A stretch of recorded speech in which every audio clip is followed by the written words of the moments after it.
इस वक्त की अहम खबर अलीगढ़ से सामने आ रही है। अलीगढ़ हुआ कोरोना से आजाद।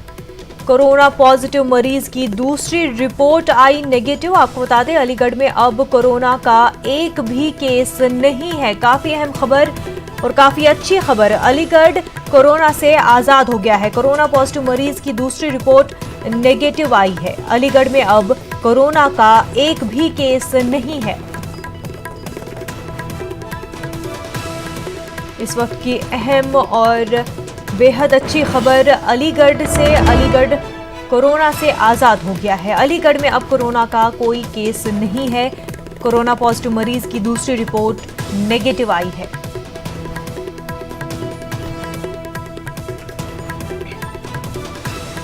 इस वक्त जहां पर पूरे मुल्क में कोरोना पॉजिटिव केसेस की तादाद बढ़ती ही जा रही है, वहां अलीगढ़ से बेहद अच्छी खबर सामने आई है कि अलीगढ़ अब कोरोना से आजाद हो गया है। अलीगढ़ में कोरोना का एक भी केस नहीं है। कोरोना पॉजिटिव मरीज की दूसरी रिपोर्ट नेगेटिव आई है और उसी के साथ अलीगढ़ कोरोना से आजाद हो गया।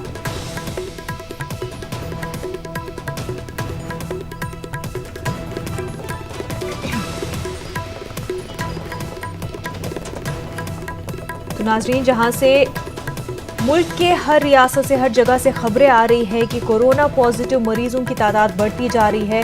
रोज कोरोना पॉजिटिव काउंट में इजाफा देखने को मिला है। वहीं काफ़ी अच्छी खबर अलीगढ़ से, अलीगढ़ में कोरोना पॉजिटिव मरीज की दूसरी रिपोर्ट नेगेटिव आई है और उसी के साथ ही अलीगढ़ अब कोरोना से आज़ाद हो चुका है। अलीगढ़ में अब कोरोना का एक भी केस नहीं है। अलीगढ़ से हमारे नुमाइंदे मोहम्मद कामरान हमारे साथ जुड़ चुके हैं। कामरान, बेहद अच्छी खबर अलीगढ़ से, अलीगढ़ कोरोना से आजाद हो गया है।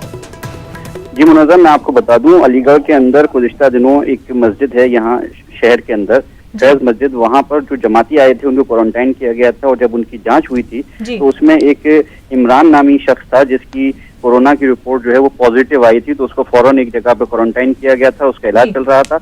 उसके बाद अब ये उसकी दूसरी रिपोर्ट हुई है और इस दूसरी रिपोर्ट के अंदर वो पूरी तरह से नेगेटिव है। इस तरह का हमें डीएम साहब अलीगढ़ के जो है उन्होंने बताया है और कहीं ना कहीं अलीगढ़ के अंदर एक वाहिद वही केस था जो निकलकर सामने आया था और उसके बाद अब ये कहा जा सकता है कि अलीगढ़ पूरी तरह से कोरोना से पाक हो गया है और फिलहाल अलीगढ़ के अंदर कोरोना का एक भी मरीज नहीं है। जी मुनज़्ज़म, तो क्या इसी के साथ अब कामरान अलीगढ़ में लॉकडाउन में ईज होगा और जो आने जाने में कुछ आसानी जो है इंतजामिया की तरफ से बढ़ती जाएगी?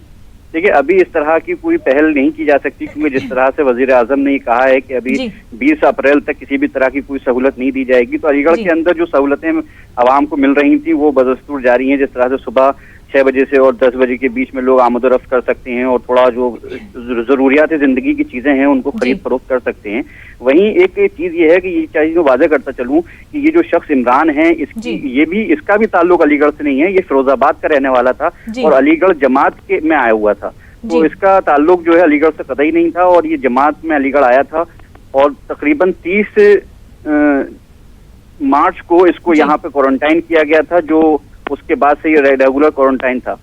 जी कामरान, क्या इंतजामिया की तरफ से सर्वे हो रहा है अलीगढ़ में ताकि जो है और केसेस सामने ना आए या पहले उनके बारे में पता चल सके ताकि क्वारंटीन किया जाए, या फिर आगे इंतजामिया सर्वे की कोई प्रोसेस कर सकती है अलीगढ़ में? जी मुनज़्ज़म, जिस इलाके के अंदर ये मरीज निकला था इमरान, उस इलाके के तकरीबन 1 किलोमीटर के दायरे को जिला इंतजामिया ने पूरी तरह से सील कर दिया था और उस इलाके को पूरी तरह से वो सैनिटाइज भी कराया गया था और वहाँ के जो रहने वाले हैं बाशिंदे उनकी जांचें भी हो रही हैं मुसलसल।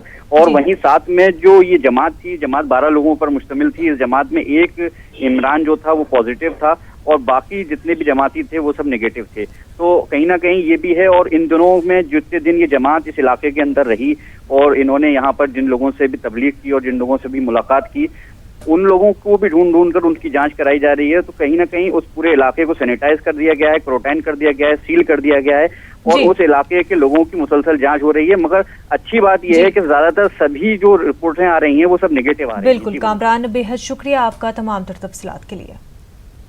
Rate of growth of cases ज्यादा है या दूसरे शब्दों में कहें तो डबलिंग रेट ऑफ केसेस वहां पर कम है।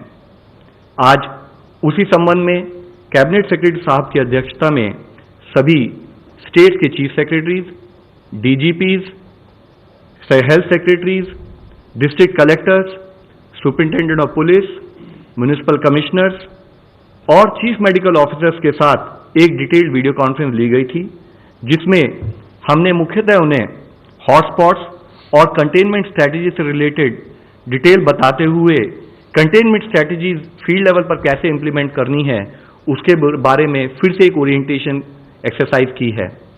हमने वीडियो कॉन्फ्रेंस में उन्हें large containment outbreak strategies, large outbreak containment strategies और क्लस्टर कंटेनमेंट स्ट्रैटेजीज के बारे में डिटेल में बताया है। उस स्ट्रैटेजी के संबंध में कैसे कंटेनमेंट जोन, कैसे बफर जोन को डिलीनेट करना है उसके बारे में बताया गया।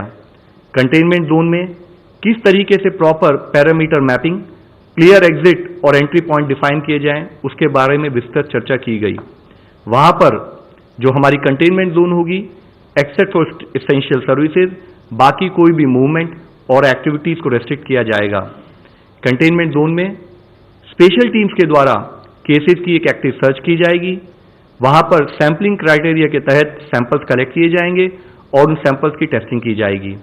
इसके साथ ही कंटेनमेंट जोन के बाहर के एरिया को, जिसको हम बफर जोन कहेंगे, वहां पर भी सभी हेल्थ फैसिलिटीज, चाहे वो गवर्नमेंट हो या प्राइवेट हो, उनको ओरिएंट किया जाएगा और वहां पर इन्फ्लुएंजा लाइक इलनेस या सीवियर रेस्पिरेटरी एक्यूट सिंड्रोम, जो उस टाइप के ब्रेथलेसनेस से रिलेटेड केसेस होंगे, उनकी भी टेस्टिंग की जाएगी। हमारी तैयार की गई ये स्पेशल टीम्स जो कि कंटेनमेंट जोन में काम करेंगी, वे सभी कॉन्टैक्ट्स को ट्रेस करेंगी और साथ ही हाउस टू हाउस विजिट भी करेंगी। इस टीम्स में हेल्थ स्टाफ के अलावा local revenue staff, local corporation staff और साथ ही जो हमारे वॉलंटियर्स हैं, जैसे कि रेड क्रॉस, एनएसएस, नेहरू युवा केंद्र, उन सब वॉलंटियर्स का भी इस्तेमाल किया जाएगा। हाउस टू हाउस सर्वे के द्वारा हम उस केस में, उस एरिया में जिसमें भी सर्वे होगा कंटेमिनेट एरिया में, उसमें फीवर, कफ और ब्रेथलेसनेस से रिलेटेड केसेस को आइडेंटिफाई करते हुए उन पर एज पर प्रोटोकॉल एक्शन लेंगे। साथ ही डेली इवनिंग जो भी डेटा फील्ड सर्वे के हिसाब से आएगा उसको जिला स्थाई पर आइडेंटिफाई करते हुए फोकस एरियाज ऑफ इंटरवेंशन बनाए जाएंगे और उसके हिसाब से कार्य किया जाएगा। इस कार्य में हेल्थ स्टाफ, रेवेन्यू स्टाफ के अलावा जिला स्तर पर कभी काम करने वाले सभी डिपार्टमेंट के स्टाफ को ओरिएंट किया जाएगा, उनका इस्तेमाल किया जाएगा। एज आई मेंशन्ड अर्लियर, हमारा रिस्पॉन्स कोविड के संबंध में होल ऑफ गवर्नमेंट अप्रोच रहा है।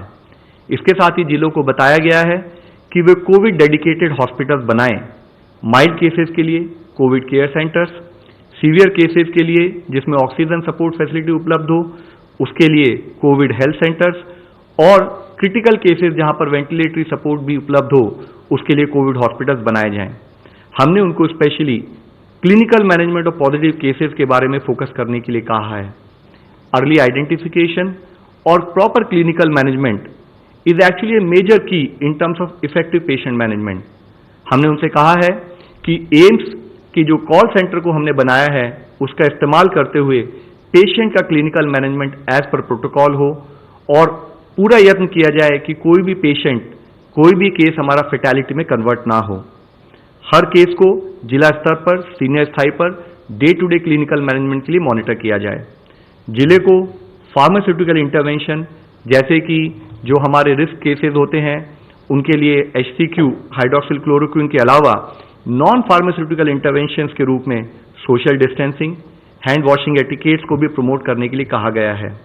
जिलों को स्पेशली कहा गया है कि जो भी हेल्थ स्टाफ या जो वॉलंटियर इस कार्य में जुड़े हैं उन सबको प्रॉपरली ओरिएंट किया जाए, उनको इन्फेक्शन प्रिवेंशन प्रैक्टिसेस के बारे में बताया जाए और रेलेवेंट स्टाफ को क्लिनिकल मैनेजमेंट प्रोटोकॉल की प्रॉपर ट्रेनिंग भी दी जाए।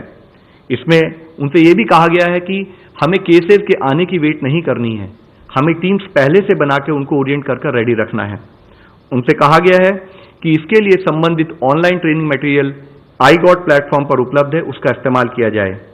जो जिले आज केसेस रिपोर्ट कर रहे हैं लेकिन हॉटस्पॉट की कैटेगरी में नहीं आते हैं, उन पर भी उसी मोमेंटम और उसी अटेंशन से काम करने की जरूरत है।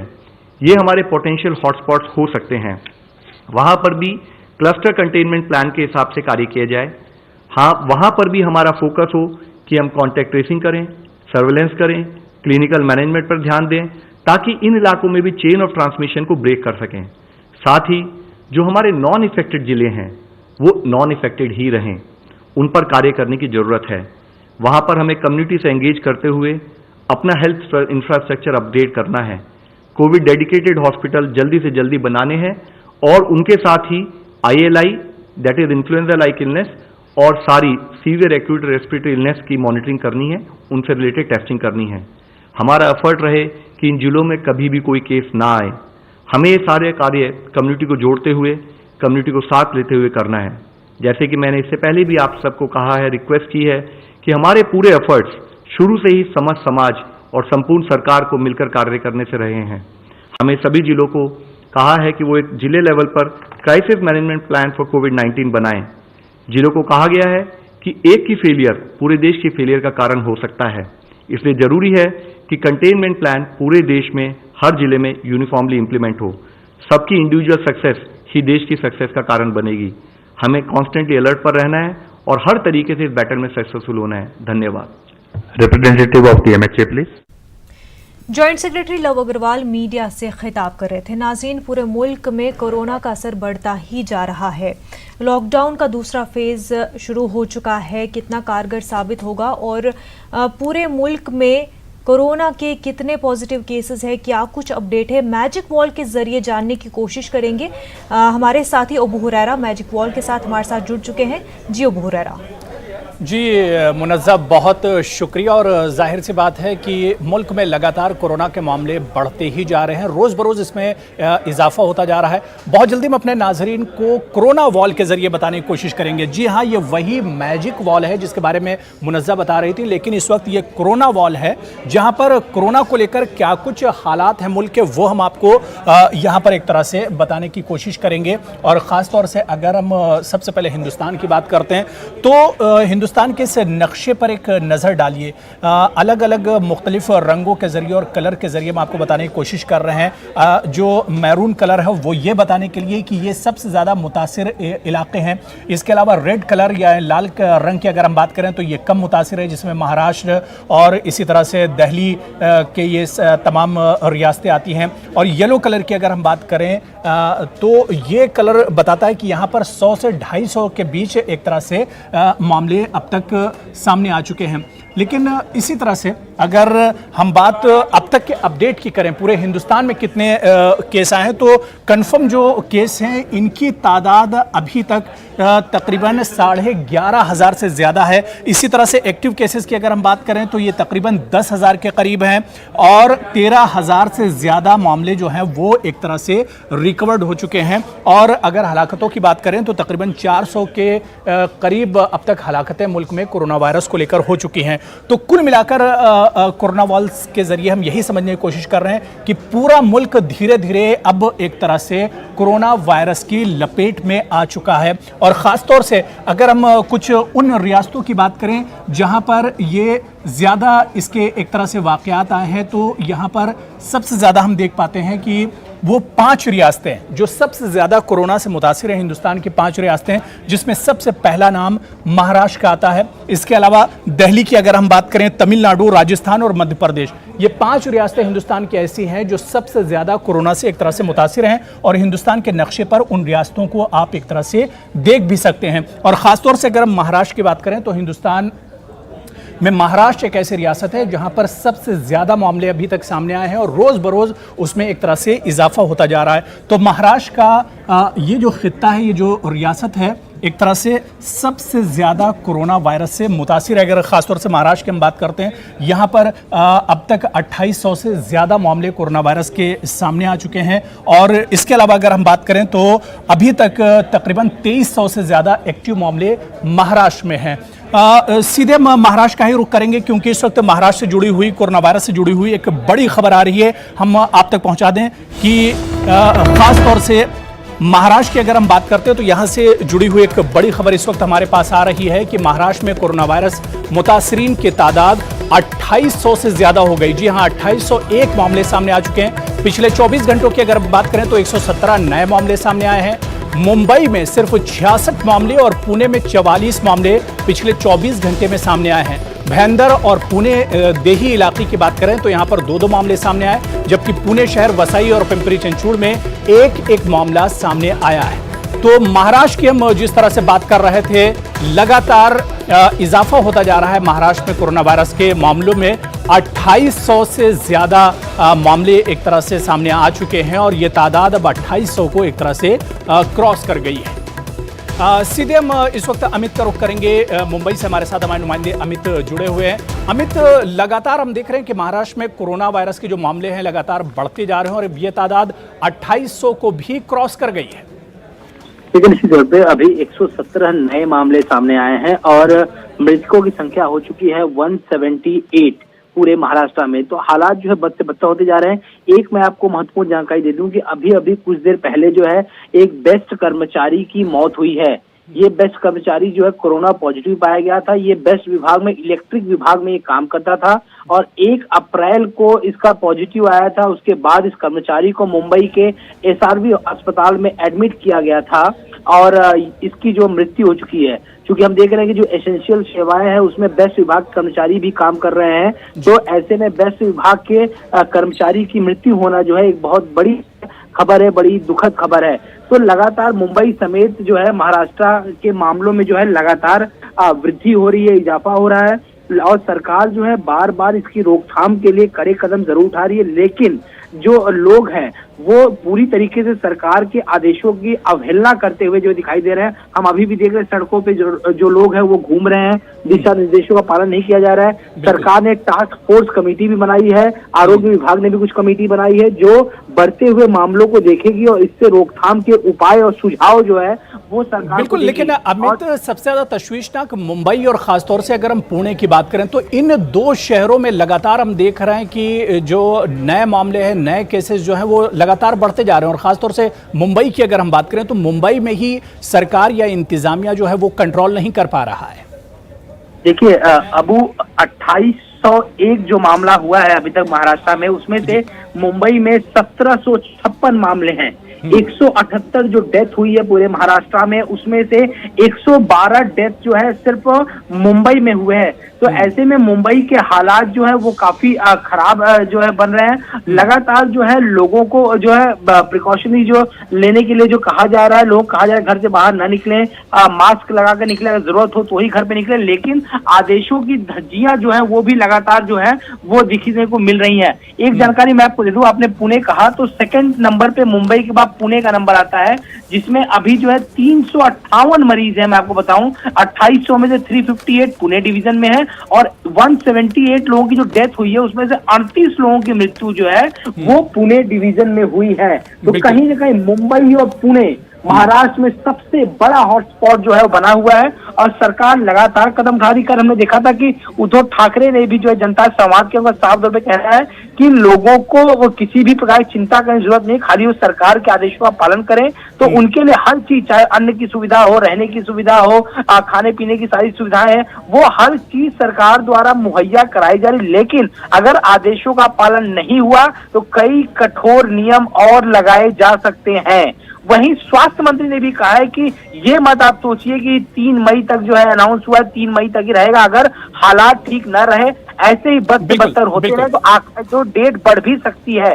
तो ऐसे में लोगों को प्रिकॉशन लेना बहुत जरूरी है। बिल्कुल, जाहिर सी बात है कि अब लोगों को भी समझना होगा कि कोरोना को अगर शिकस्त देना है तो एहतियात अब बिल्कुल लाजमी है। बहुत बहुत शुक्रिया अमित हमारे साथ जुड़ने के लिए और हमें अपडेट करने के लिए। तो महाराष्ट्र की जो सिचुएशन है वो एक तरह से बिगड़ती हुई चली जा रही है, लेकिन इधर अगर हम साउथ में आते हैं और आंध्र प्रदेश के खासतौर से बात करते हैं तो आंध्र प्रदेश में भी लगातार कोरोना के मामले बढ़ते जा रहे हैं और लगातार कोरोना के मामलों में इजाफा होता जा रहा है। खासतौर से अगर हम बात आंध्र प्रदेश की करते हैं तो यहाँ पर कोरोना के मामलों की तादाद अब 500 से ज्यादा तजावुज कर गई है। महकमे सेहत के ओहदेदारों ने बताया कि रियासत भर में जुमला 502 कोरोना के पॉजिटिव केसेस दर्ज हुए हैं और खासतौर से गुज़िश्ता अगर 15 घंटों की बात करें तो रियासत में 19 नए मामले सामने आए हैं। तो आंध्र प्रदेश में भी लगातार कोरोना के जो मामले हैं वो बढ़ते जा रहे हैं, जिसकी वजह से सरकार और इंतजामिया की जो तशवीश है वो एक तरह से बढ़ती जा रही है। पिछले 15 घंटों में 19 केसेस सामने आ चुके हैं। सीधे हम विजयवाड़ा का रुख करेंगे जहां से हमारे नुमाइंदे हमारे साथ इसहाक जुड़े हुए हैं। इसहाक, क्या कुछ अपडेट है? पिछले 15 घंटे में 19 तकरीबन नए मामले सामने आए और ये तादाद अब 500 को क्रॉस कर गई है।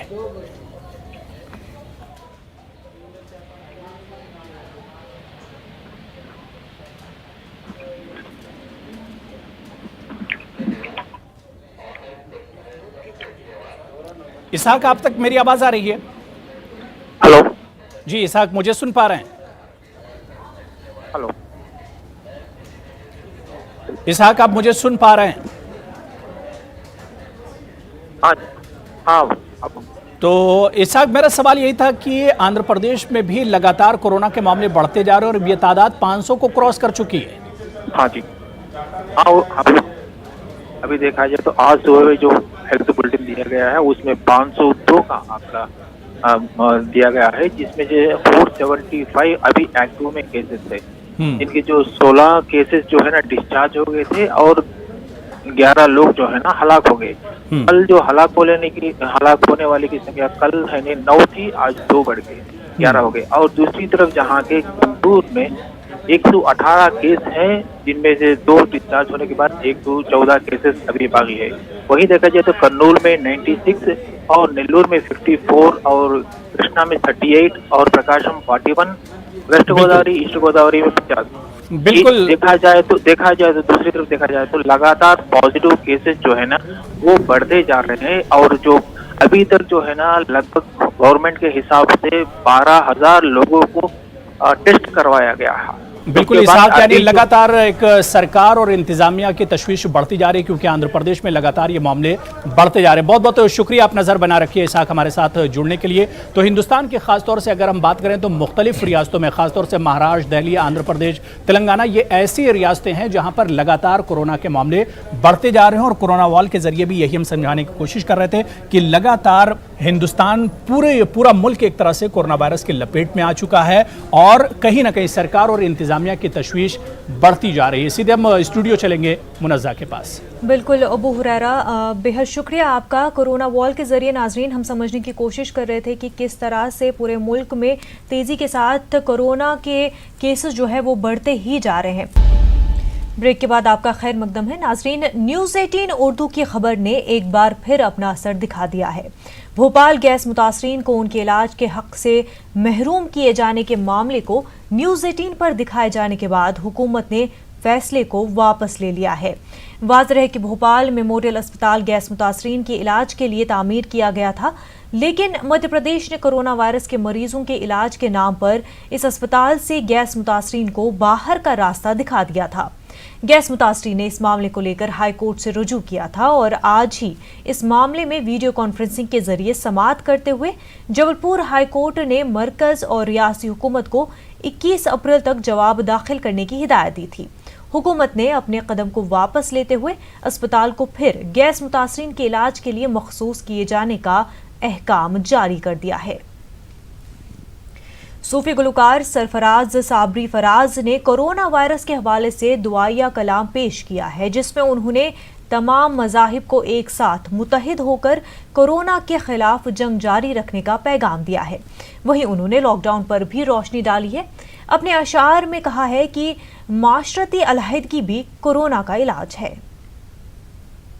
एक खुदा के बंदे हैं सब हम सारे इंसान, हिंदू मुस्लिम सिख ईसाई निर्धन और धनवान, मिलके पुकारो अपने रब को होके एक जबान, रब के करम से हो जाएगी हर मुश्किल आसान, रब के करम से हो जाएगी हर मुश्किल आसान। फैली हुई है आज कोरोना की हर सू बीमारी, फैली हुई है आज कोरोना की हर सू बीमारी, इस बीमारी से है परेशान आज ये दुनिया सारी।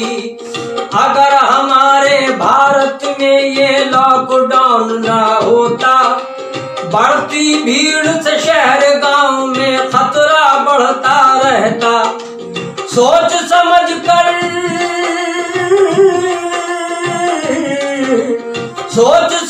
कर मोदी जी ने किया है ये ऐलान, रब के करम से हो जाएगी हर मुश्किल आसान, रब के करम से हो जाएगी हर मुश्किल आसान। बार बार हाथों को धोना, मुंह पर मास्क लगाना, बार बार हाथों को धोना, मुंह पर मास्क लगाना, ये भी एक इलाज है इसका, घर से न बाहर जाना।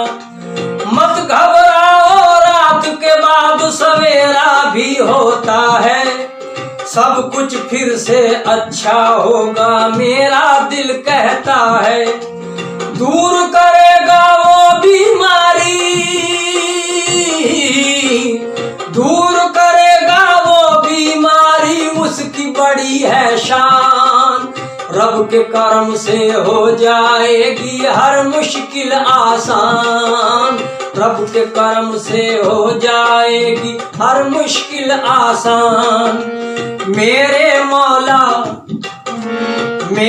मौला तुझसे दुआ है किसी को ना हो कोरोना, गोद किसी की सूनी ना हो, कोई भी ना हो बेवा, हमसे ना देखी जाती आंखें नम और उदासी, रहे सदा खुशहाल हमारे सारे भारतवासी।